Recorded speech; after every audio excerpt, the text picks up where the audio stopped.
this really wild continent, which is the oldest in the world, and the place where the human race began.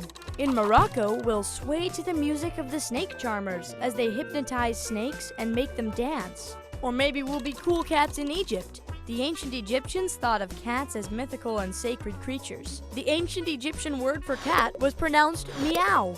We can check out the beach at Gabon's Loengo National Park, and we might see hippos body surfing in the waves. Then we'll dive down underwater for the undersea walk in Mauritius and walk among the coral reefs. We'll need our biggest muscles to compete with Africa's strongest creature, the dung beetle, which can pull 1,141 times its own body weight. That's the same as you pulling 6 double-decker buses. Ouch!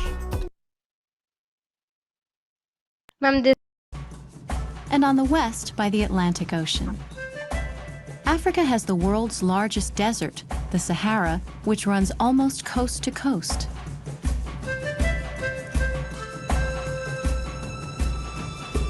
It rarely rains here, and few people make their homes in this region. The desert divides the continent culturally between northern and sub-Saharan Africa.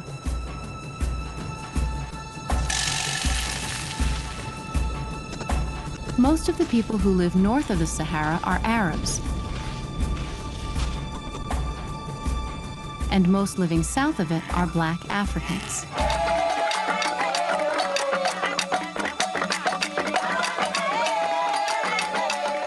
Below the Sahara, the continent gets more rain, and the landscape gradually changes to vast grassland areas called savannas. Here, people raise cattle and tend their herds.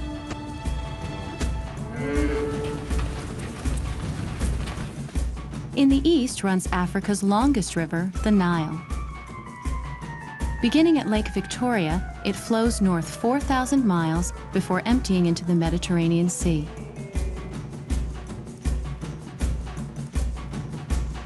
The equator runs through Africa. In the west lies a dense rainforest that receives as much as 60 inches of rain every year. It's a humid, lush home for some of Africa's varied wildlife.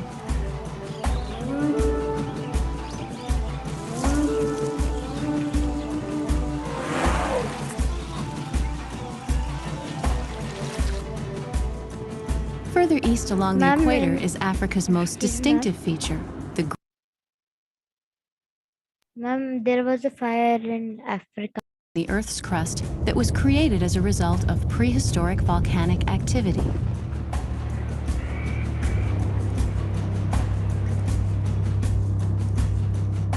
Here is Africa's largest lake, Lake Victoria, and its highest mountain, Mount Kilimanjaro.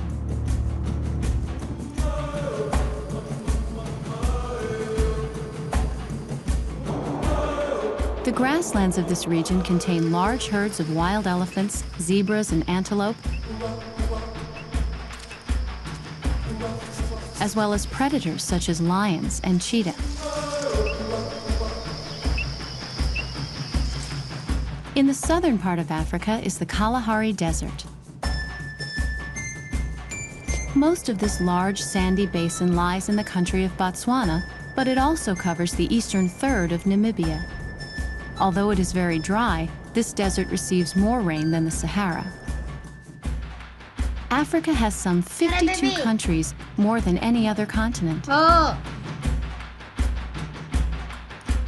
It is home to more than 740 million people.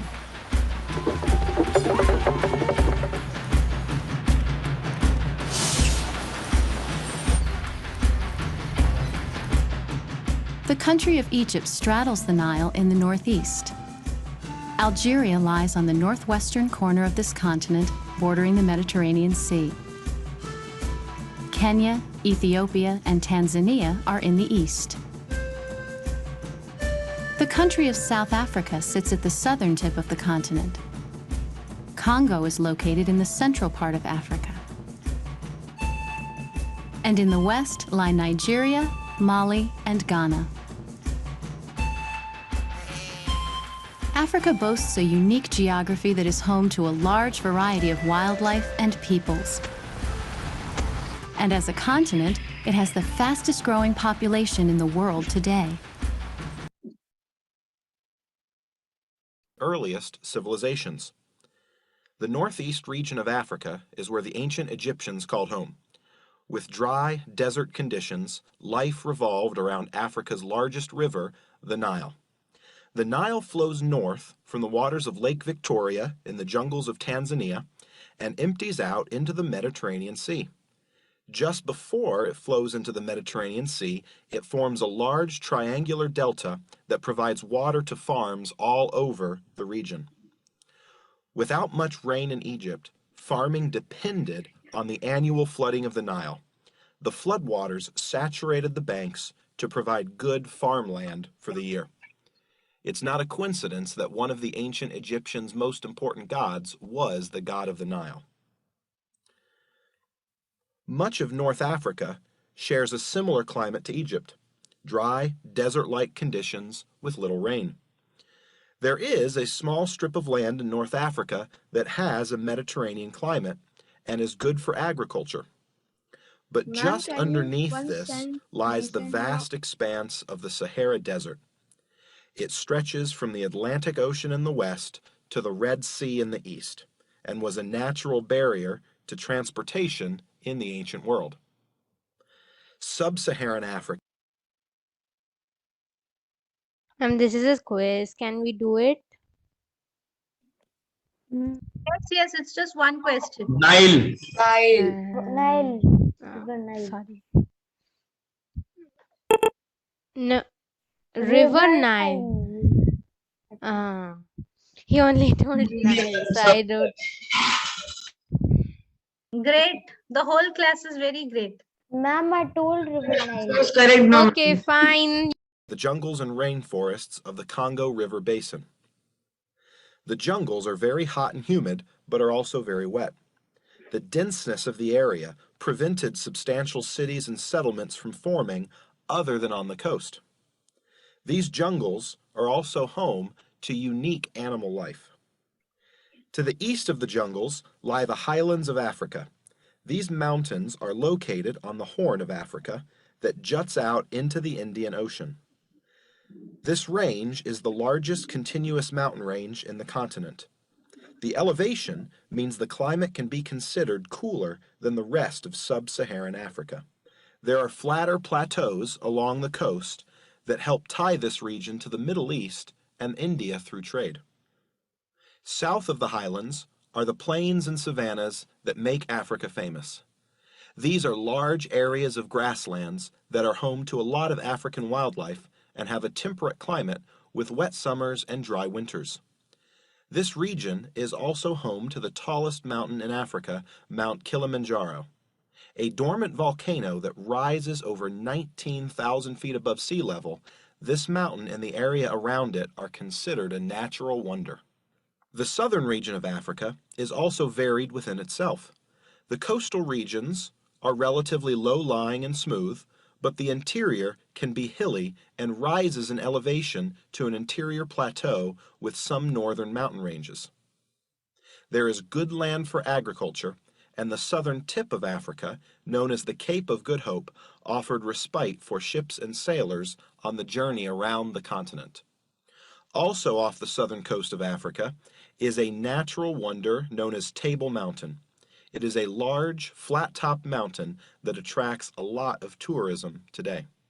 Off the mainland coast of Africa, there sits the large island of Madagascar, home to a lot of animal life that resides in a warm and jungle-like climate.